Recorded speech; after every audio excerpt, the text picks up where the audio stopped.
వసంత పంచమి సందర్భంగా రెండు తెలుగు రాష్ట్రాల్లో ఆలయాలకు భక్తులు పోటెత్తారు.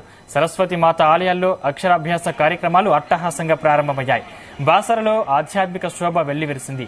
భారీ సంఖ్యలో భక్తులు అమ్మవారి దర్శనం చేసుకుంటున్నారు. ఉత్సవ పర్వదినాన రాష్ట్ర ప్రభుత్వం తరపున ఎమ్మెల్యే రామారావు పవర్ అమ్మవారికి పట్టు వస్త్రాలు అందజేశారు. ఆలయానికి వచ్చిన ఆయనకు ఆలయ అధికారులు, అర్చకులు, అధికారులు ఘనస్వాగతం పలికారు. మీ గోత్రము మీ పేరు భక్తకంటే బహుకోటి సమప్రభ నిర్విఘ్నం కురు మే దేవ సర్వకపాలనం గణనాథ సరస్వతి రవి శుక్ర బృహస్పతి పంచైత. వేకువజామున 2 గంటలకు ఆలయ ద్వారాలు తెరిచి మంగళ వాయిద్యాలతో అమ్మవారిని మేల్కొలిపి అభిషేకం నిర్వహించారు. అభిషేకం, మంగళహారతి కార్యక్రమాల్లో భారీగా భక్తులు పాల్గొన్నారు.